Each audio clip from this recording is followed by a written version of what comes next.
मुझे तो इतनी फिक्र हो रही है, तुम्हारे बाबा की एक भी कॉल नहीं आई। मुझे ये नहीं पता कि अब रज़िया आपा की तबीयत खराब है या समीना ने सब कुछ सच बोल दिया है। मामा, चाची के साथ साथ आपने फूफो को भी तो इतनी सुना दी ना। जिंदगी भर उनसे बदतमीजी तक नहीं की और आज इतना कुछ कह दिया। आपा हमेशा समीना की फेवर करती हैं, मुझसे बर्दाश्त नहीं होता। उनको सोचना चाहिए कि कोई भी औरत अपने शौहर को किसी और औरत के साथ बांट नहीं सकती। तो गई है, तुम्हें सत्ता भी समझ आएगी जब तुम्हारी शादी होगी। और वैसे भी बाद में पता चला है कि तुम्हारी लापरवाही की वजह से वो लिफाफे बदल गए। मामा, आपने जो कहा था ना, अब हम वही करेंगे। हर बात से मुकर जाएंगे, ठीक है? और वैसे भी मारिया को माजिदा नहीं मिली। मैं जब नीचे चाबी लेने गई थी तो मुझे ड्राइवर ने बताया कि माजिदा अपने गांव गई हुई है अपनी सास की मैयत की वजह से। ओके, जी मामा, इसलिए फिलहाल समीना चाची के सच का कोई गवाह नहीं है। शुक्र है, एक तो मुश्किल आसान हुई। अब जल्दी चलो, जाके पापा की खबर ले आते हैं। हाँ,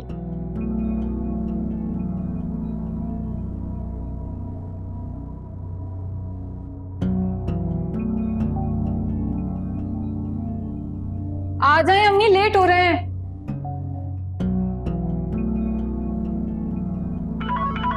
फोन भी आ रहा है बाबा का। हेलो बाबा जी, फुप्पो कैसी हैं? आपकी कोई कॉल ही नहीं आई, हम परेशान हो गए थे। आ रहे हैं हम हॉस्पिटल। बेटा वो बस आपा की ईसीजी की रिपोर्ट आ जाए, उसका इंतजार कर रहे हैं, तो फिर हम खुद ही घर आ जाएंगे। फुप्पो ठीक तो है ना? अल्लाह का शुक्र है, बहुत बेहतर है बेटा। वो बस शुगर तो बिल्कुल ही ड्रॉप हो गई थी, शुक्र है वक्त पे हॉस्पिटल आ गए। बस तुम अपना और कुर्सी का ख्याल रखना। चलें ठीक है, ओके, अल्लाह हाफिज।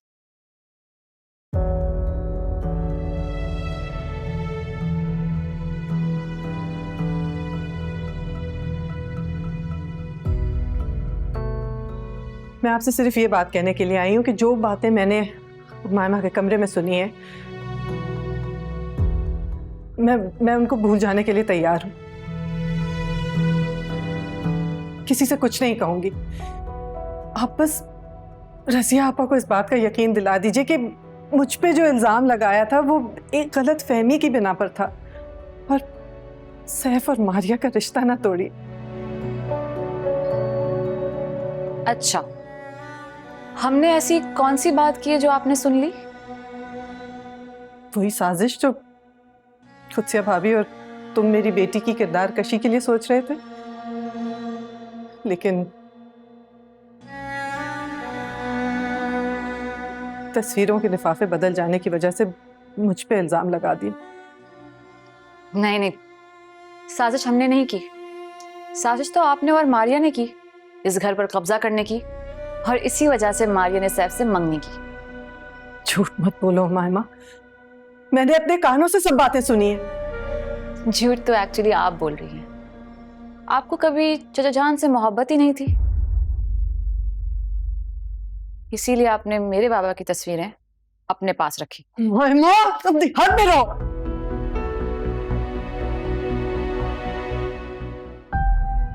हद में आप रहें चची जान, और अब अच्छा होगा कि आप इस घर से निकल जाएं, वरना जितनी इज्जत बाकी रह गई है ना, वो भी कायम नहीं रहेगी।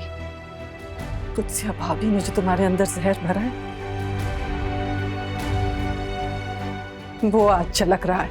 मेरा नाम मत लो समीना, ये सब तुम्हारे करतूत हैं जिसकी वजह से तुम इस मुकाम पे खड़ी हो। क्या अच्छा नहीं करें भाभी, ना मेरे साथ ना अपने साथ। बहुत ज्यादती कर रही हैं और इसके लिए आप पछताएंगी, बहुत पछताएंगी। क्यों, क्या करोगी? जो सुना है जाके रज़िया आपा को बता दोगी? जाओ बता दो, ज्यादा से ज्यादा क्या हो जाएगा? अभी वो बिस्तर पे पड़ी हैं, ये सब सुनेंगी तो दुनिया से गुजर जाएंगी, और जब वो चली जाएंगी उसका सदमा इतना बड़ा होगा